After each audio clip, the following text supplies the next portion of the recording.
Buenos días, este 28 de junio les damos una cordial bienvenida a El Consultorio, un programa en línea que se transmite martes y jueves a las 9:30 por Prensa Libre TV y también por nuestra transmisión en directo a través de nuestra página de Facebook. Soy Cristian Dávila y hoy me acompaña la doctora gastroenteróloga pediatra Carolina Ortiz, quien nos va a hablar acerca de las enfermedades gastrointestinales en la época lluviosa y nos va a enseñar cómo prevenir estas enfermedades. Así que gracias, doctora, por estar acá. Bienvenida. Muchas gracias, buenos días, es un gusto. Gracias a usted por aceptar nuestra invitación y por venir a hablar sobre este tema que en este momento que empezó la época lluviosa se va a volver más común. Así que si usted tiene alguna consulta específica puede hacerla a través de las redes sociales de Prensa Libre, a través de nuestra transmisión en directa y también lo puede hacer por Twitter con el hashtag ElConsultorioPL, porque en breves instantes nuestra invitada la responderá. Y la primera pregunta sería, ¿por qué hay un aumento de enfermedades gastrointestinales en la época lluviosa? Bueno, básicamente la época lluviosa marca como una constante epidemiológica en donde se da mayor desarrollo de virus y como la principal causa de diarrea a nivel general, no importando el grupo etario, son los virus, entonces es cuando empieza la época de lluvia que vemos mayores brotes de diarrea, principalmente asociados a rotavirus, a norovirus y afectan más a la población pediátrica por la constante de ser virus y que es en la época donde tenemos más contacto con pacientes con diarrea por el problema de que al empezar la lluvia los niños entran también en vacaciones, entran a diferentes etapas en su periodo escolar y los virus están en este momento mayor desarrollados. Doctora Ortiz, usted ya nos adelantó que la diarrea es una de las enfermedades gastrointestinales más comunes, pero ¿qué otras enfermedades o infecciones intestinales podríamos mencionar? A nivel gastrointestinal, la principal es la gastroenteritis aguda, que también se llama como diarrea infecciosa aguda, que la principal etiología, como le mencionaba, son los virus y puede ser también de etiología bacteriana. Cuando hablamos de gastroenteritis aguda, estamos hablando de cuadros simples de vómitos también, o sea, un cuadro generalizado de vómitos, aunque no desarrolle diarrea, otros cuadros asociados de parasitismo intestinal, de dolor abdominal, que puede venirse desencadenando por parásitos o por infecciones que no logran desarrollar todo el cuadro clínico. Doctora, ¿cuáles serían los focos de contagio o cuáles serían las formas más comunes del contagio? Son muchas, pero cuando nos determinamos específicamente en el grupo pediátrico, podemos decir que las formas más comunes de contagio es en el agua contaminada, el consumo de alimentos contaminados o que no han sido bien cocidos, principalmente estos alimentos que han sido preparados por personas que están padeciendo la enfermedad o que han utilizado agua contaminada. Y los puntos importantes de contagio en la edad pediátrica, principalmente en niños que asisten a guarderías, son las mismas guarderías en donde los niños han padecido la enfermedad y no se han llevado condiciones de higiene muy adecuadas, como por ejemplo en el área donde se cambia el pañal, el lavado de manos que tiene que ser en esta época muy importante para evitar este contagio. Las principales fuentes serían estas. Y digamos que los adultos no estamos libres a padecer este tipo de enfermedades, pero sabemos que la población infantil es la principal afectada. ¿Por qué pasa esto y cuál sería la diferencia entre un adulto y un niño? Hay una diferencia enorme, principalmente porque los adultos ya desarrollamos cierta inmunidad. Eso quiere decir que ya desarrollamos defensas contra estas infecciones virales. Entonces el cuerpo tiende a resolver más fácilmente los cuadros. Sin embargo, lo que sí vemos en adultos es mayor cantidad de infecciones bacterianas. Igual, las bacterias en la época de lluvia aumentan, el consumo de alimentos o de comida contaminada hace que los pacientes adultos se enfermen con mayor frecuencia y la diferencia básica sería que los niños se enferman más por problemas virales que por problemas bacterianos, aunque hay muchos niños que también les dan problemas bacterianos, pero disminuye la incidencia. Doctora, para empezar a identificar los síntomas de estas enfermedades, ¿cuáles serían los primeros síntomas que una persona va a presentar? Ok, Inicialmente puede sentir un malestar, un decaimiento general, posteriormente como el ciclo clásico es que empiecen con vómitos que algunas veces, principalmente en menores de 6 meses, son incoercibles, o sea que no se puede detener, vomitan, posteriormente empiezan con un cuadro febril, la fiebre a pesar de ser infección viral puede ser tan alta como 39, 39,5 grados, los adultos a veces tienen periodos febriles más cortos y posteriormente el desarrollo de la fiebre empiezan con diarrea. Diarrea que pueden ser evacuaciones líquidas, abundantes y deshidratantes, o sea que van a requerir tratamientos adicionales. Doctora, vamos a empezar a responder algunas preguntas de las personas que están interactuando a través de nuestra transmisión en directo de Facebook. Agradecemos a todos los que están participando. Le pregunté lo de los síntomas porque a veces podemos confundir muchos síntomas con otras enfermedades y para eso está nuestra experta invitada. Por ejemplo, nos están preguntando Pocahontas Negrita, así es como se llama su usuario, pero hay que responderle. Dice, tengo mucho dolor en la boca del estómago y aún me da aunque tome lansoprazol y Sertal, el compuesto que más puedo tomar. Entonces está preguntando que no ha ido a un médico, pero está preguntando qué puede ser. Ok. Cuando es dolor epigástrico, lo que nos refiere la señora en la boca del estómago, casi siempre es una enfermedad acidopéptica, en otras palabras es una gastritis. Entonces, aquí lo ideal, si ella ya está tomando un tratamiento bien establecido, por ejemplo, menciona que está tomando el lansoprazol y un medicamento para el dolor, entonces lo ideal ya es examinarla, porque cuando empieza una enfermedad acidopéptica podemos tener etapas diferentes, que van desde una gastritis hasta una úlcera. Entonces, lo ideal es que si hay dolor abdominal es consultar. Doctora Ortiz, tenemos otra pregunta. Esta la hace Ingrid Mejía. Dice, mi sobrino de 1 año se puso malito le truena mucho el estómago y tiene un poco de diarrea y también saca unas ligas como que parecieran que son sangre. ¿Qué puedo hacer? Ahí está, esa es una pregunta buenísima, porque el hecho de que aparezca sangre en la evacuación en un niño que tiene diarrea, puede ser una diarrea abundante o una diarrea en escasa cantidad. La sola presencia de sangre ya nos habla de una probable infección bacteriana y es urgente darle tratamiento. O sea, esta es una de las causas por la que ella tiene que llevarlo con el pediatra. O sea, sí tiene que consultar para iniciar un tratamiento prontamente. Ahora empezamos a hablar precisamente de esto, ¿verdad? Ya que identificamos esos síntomas que usted nos mencionó, ¿qué procede? ¿Podríamos tratar o pensar en aminorar estos síntomas en casa? ¿Cómo? Sí, inicialmente el tratamiento de todos estos niños va a ser en casa. Cuando hay ciertos puntos que vamos a hablar, que son los que nos hace llevar a un paciente al médico. Por ejemplo, que tenga una fiebre que no se controla, que empiece con muchas evacuaciones, que ustedes ya en casa estén notando que el niño se está deshidratando. Por ejemplo, que sus mucosas estén secas, que llore ya sin lágrima, que no esté orinando la cantidad normal, o sea, no moje la cantidad normal de pañales. Entonces, si ustedes, los padres, ven todos este tipo de síntomas, ahí tienen que consultar. Pero antes de llegar a todos estos síntomas, tenemos que prevenir llegar a este punto. Entonces, iniciando el periodo de diarrea, el paciente tiene que empezar con una rehidratación oral adecuada. O sea, si es un bebé y está recibiendo lactancia materna, tiene que aumentar la cantidad de veces que le da leche materna para que el niño no se vaya a deshidratar. Si es un bebé que ya recibe otros alimentos u otros líquidos diferentes a la lactancia, tiene que consumir mayor cantidad de líquidos, tanto de líquidos como de la fórmula habitual que el niño está teniendo. Gracias, doctora. Es el momento de nuestra primera pausa.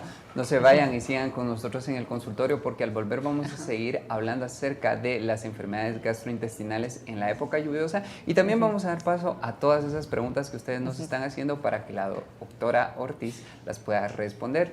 Ya volvemos después de esta breve pausa.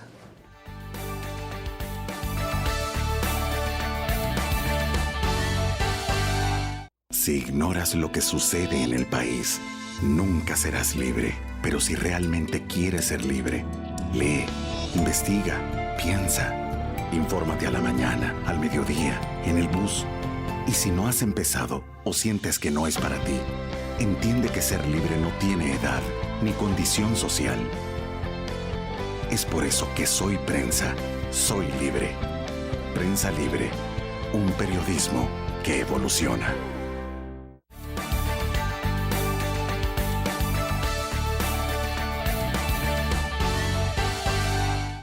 Estamos de vuelta en el consultorio. Hoy estamos hablando acerca de las enfermedades gastrointestinales en la época lluviosa. Gracias por seguir con nosotros. Doctora Ortiz, usted nos estaba hablando acerca de lo que podíamos hacer antes de llegar con el médico, pero ¿en qué momento un padre o una madre decide: en este momento yo ya no puedo tratar a mi hijo en casa, necesito llevarlo a un médico? ¿Cómo determinar esa gravedad para acudir con el médico? Mire, los puntos más importantes vienen, uno, por la edad. Si es un bebé menor de 6 meses que empieza con fiebre, vómitos y diarrea, inmediatamente lo tiene que llevar. O sea, no hay que esperar mayor cosa para consultar.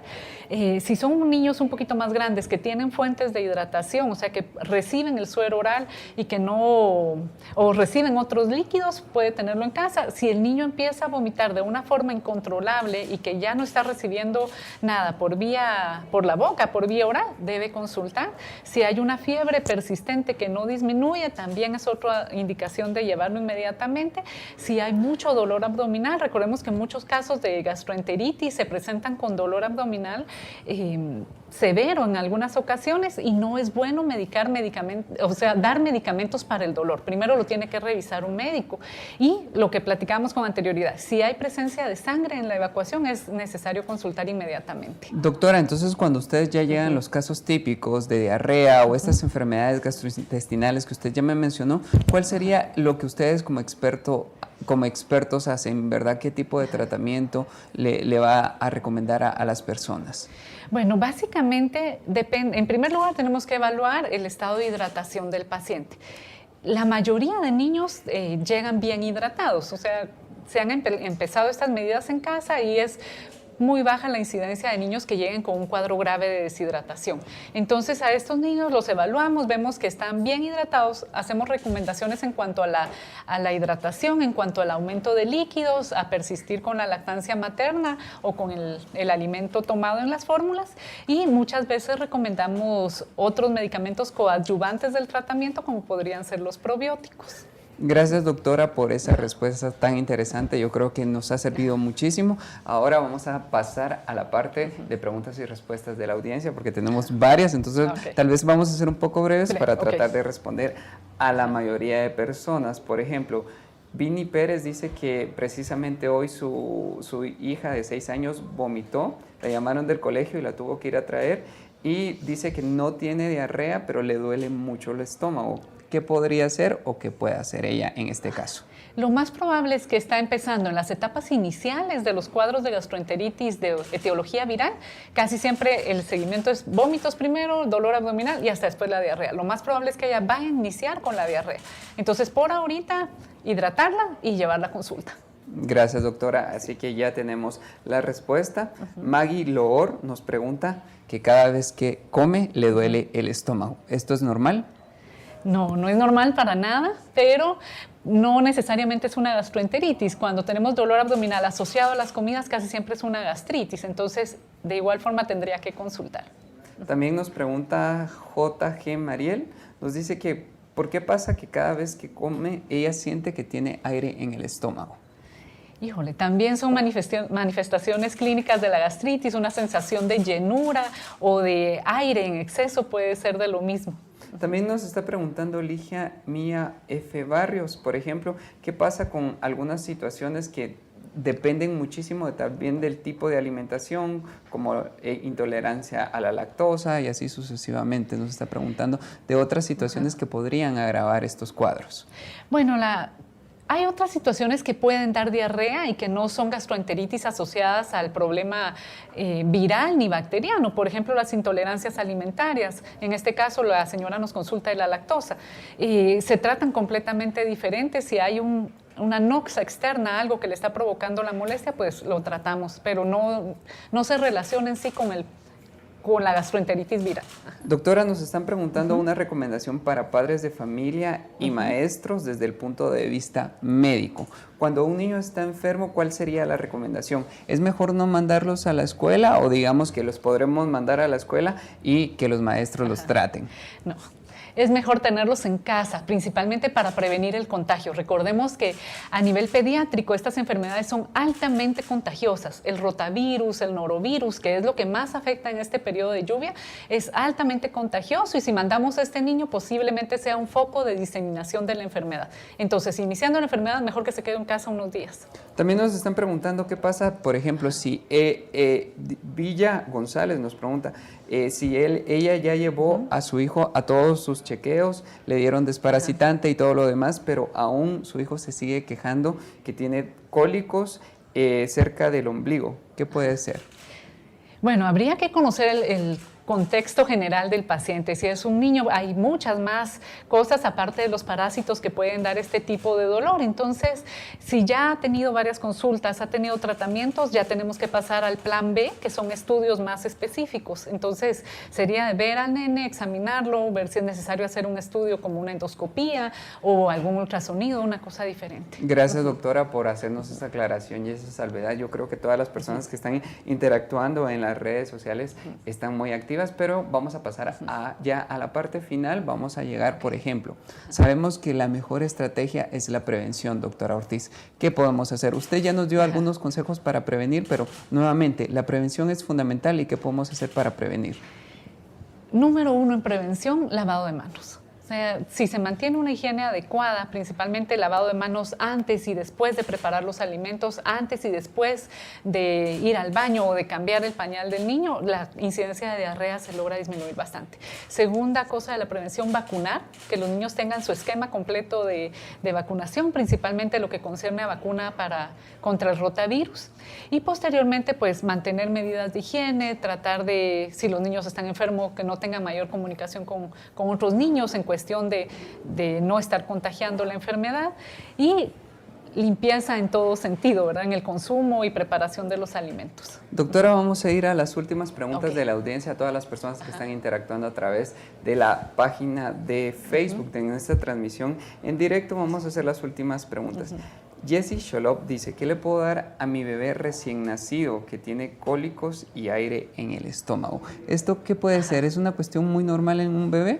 En un bebé el cólico puede ser completamente normal. De hecho, hay una enfermedad que se llama cólico infantil, que es esto, ¿verdad? Niños recién nacidos que tienen dolor. Hay muchas opciones de tratamiento. Lo importante es que no se preocupen, que esto es algo que va a pasar, que es transitorio. Entonces, lo ideal sería platicarlo con su pediatra. También Morita Hernán nos está haciendo esto, que su hijo en este momento está vomitando y tiene fiebre de 38. ¿Ese momento en el que se debe preocupar o qué podría ser? No, en primer lugar, si está en casa, debe administrarle algo para controlar la fiebre. Posteriormente, tratar de observar al niño. Si está vomitando una sola vez, un solo vómito, 2, no pasa nada, posiblemente se va a sentir mejor a la tarde, pero si el vómito es muy persistente, sí tendría que llevarlo a pediatra a consulta. Gracias, doctora. Llegamos a nuestra última pausa. Vamos a regresar solo para hacer nuestras recomendaciones finales, así que no se vayan y sigan con nosotros en el consultorio, porque al volver ya vamos a terminar este programa. Gracias por su sintonía. Volvemos después de esta breve pausa.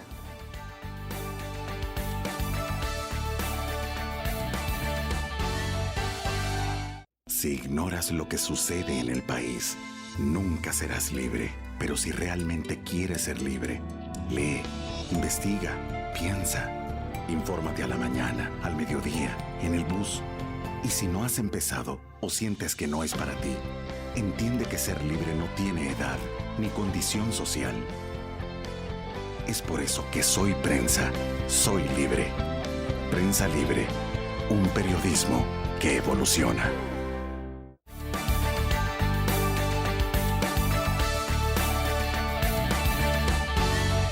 Estamos de vuelta en el consultorio. Hoy estamos hablando acerca de cómo prevenir las enfermedades gastrointestinales de la época lluviosa o qué hacer cuando ya nos están afectando. Ya la doctora nos había comentado y ya nos dio un panorama bastante amplio y muchas personas nos están preguntando qué hacer y nos preguntan, doctora, ¿qué puedo hacer? ¿Cuál es el tratamiento que usted me aconseja? Usted específicamente nos había dado a grandes rasgos algunas cuestiones del tratamiento, pero sabemos que hay tratamientos muy específicos como los probióticos. ¿En qué consisten estos y cómo nos van a ayudar?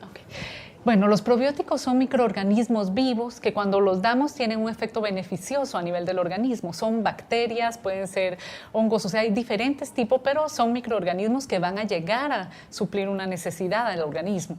Cuando los damos para diarrea, específicamente su acción va a ser luchar contra estos gérmenes patógenos por diferentes mecanismos, pero van a acortar el tiempo de duración de la diarrea. O sea, van a hacer que el proceso diarreico dure menos y van a acortar la severidad de la diarrea. Entonces, es un medicamento que no tiene mayores efectos secundarios, no va a intoxicar, no va a producir ningún daño en el paciente, no va a modificar a largo plazo la flora intestinal, pero sí va a hacer que los periodos diarreicos sean más cortos. Y digamos que esto sí lo puede tomar niños y adultos. Ah, por supuesto. Sí. Pero lógicamente yo creo que la salvedad es que siempre va a ser una prescripción médica, no es como que yo pueda llegar y decir, bueno, voy a ir a comprar probióticos porque me los voy a tomar, o sí podría hacerlo. Sí, pues, o sea, normalmente es una prescripción médica, pero actualmente que se han conocido los beneficios de los probióticos, que se ha hablado tanto y que ya los pacientes los han utilizado con anterioridad, es factible que el paciente lo pueda iniciar en casa. Se sabe de los probióticos, específicamente Bacillus clausi, que cuando damos el probiótico en el momento inicial de la enfermedad es mucho más efectivo. Entonces, entre más tempranamente se inicia el medicamento, mejores efectos va a tener. Doctora Ortiz, ya llegamos al final de nuestro programa. Gracias por cada una de sus respuestas, por consejos y también por cada una de sus respuestas y recomendaciones a la audiencia que nos hizo muchísimas preguntas el día de hoy. Así que gracias a ustedes también por hacer sus preguntas. Sabemos que muchas personas quedaron pendientes de responder porque eran preguntas que se salían un poquito del tema, pero no se preocupen porque nuestra experta está anuente a responder sus preguntas. ¿Cómo? En este momento van a aparecer las formas de contacto en su pantalla donde ustedes pueden encontrar a la doctora Ortiz para una consulta posterior. Así que gracias a ustedes también por sintonizarnos. Gracias, doctora. Gracias, muy amable. Muchas gracias. Les recordamos que pueden leer el resumen de este consultorio en la edición impresa de Prensa Libre mañana. El consultorio se transmite martes y jueves por Prensa Libre TV y por las redes sociales de Prensa Libre. Hasta la próxima.